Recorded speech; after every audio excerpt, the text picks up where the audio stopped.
Hey guys, I just wanted to do some coverage on the health situation that's going on. One of my favorite YouTube channels, George Gammon, it's a great macroeconomics channel. He's calling it the cerveza sickness because you're not allowed to say it on YouTube or they'll like block or demonetize your channel. This is Brian Lewis with MMT Investing, and things just changed.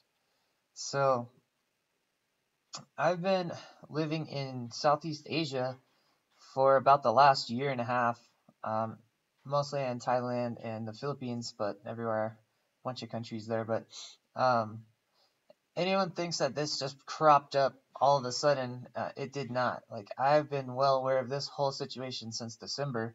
This started in China before December, and I was in the Philippines when this started just breaking out across Asia. And I was on a small island that didn't even have an international airport. And I came to Manila, and I've been watching the spread rates and everything for like a month and a half at that point. And I'm like, oh no, okay, I have like a month or something to get out of here. Um, but I got sick when I was in the Philippines right then. I was sick for 2 or 3 weeks with the symptoms that matched this. I may have already had it. I didn't go to the hospital.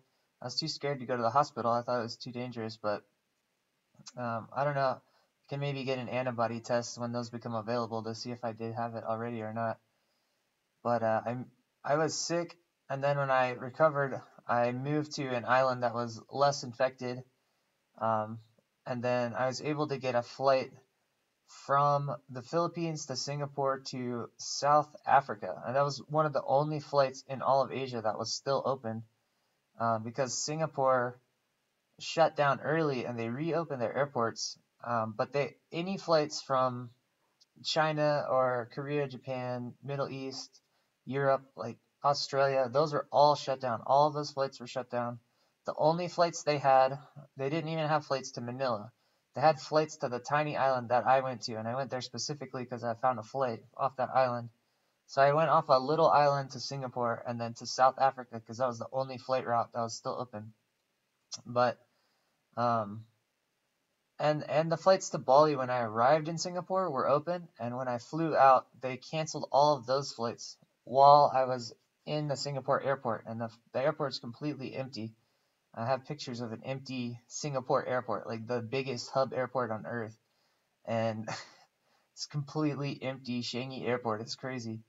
Um, so here's what has actually been happening. I don't know if people really realize, like, this started, the news on this and the fear in Asia on this started in December. And I've been following this since December. Like, I had plans to go to Malaysia and Thailand and go visit my friends there at the beginning of this year. And like around January, I was supposed to go there, and I'm like, I don't think that's a good idea to come to Thailand right now. Um, so I just stayed in the Philippines, and I was just watching it move. And it hit Thailand. Like, Thailand and Singapore are big airports, so I knew that was not a good place to go. Um, and then Manila got hit, and I was on a small island. Um, and so I just was watching it and running from it, but I already got sick, and just just anyone that thinks that this 2 week vacation everyone's on in America is gonna stop this thing is not paying attention to what's been happening. This, like, China is on month 6 or so right now, and they're just starting to recover. And they're one of the fastest recoveries on Earth. Like, Singapore did really, really well. They locked down super early, and they got it under control when most of the other countries were ignoring it. The Philippines did really well too. They canceled all the flights and all the visas like immediately, like at the beginning of January. Um, so and they still got hit, but yeah, but Singapore, a 3 month turnaround in Singapore. That was the fastest that anywhere on Earth has tried to recover from this. is Singapore, and that's a tiny city state that has complete control over their area and their airports. Um, and they've tried to reopen and they've shut everything down again because there's a second wave coming through. So, I mean, the timeline outlook on this is is months and months for America. America's huge and has been completely irresponsible, and it's out of control. And this little 2-week lockdown is not going to do anything except slow down the rate for 2 weeks at which the hospitals are getting overwhelmed. And it's still accelerating. So if you're trying to price that into the stock market, which this is a investing channel, but I just don't think that this has really been priced in correctly. Just looking at this chart here, this entire initial drawdown here had absolutely nothing to do with the cerveza sickness. This is all monetary credit contraction numbers that came in before any of that cerveza sickness news was even out in America. America's completely ignoring the whole world situation. This is a credit contraction drawdown that has nothing to do with the cerveza sickness. The state of the economy starts to get priced in on these bounces, and it's not priced in on this one.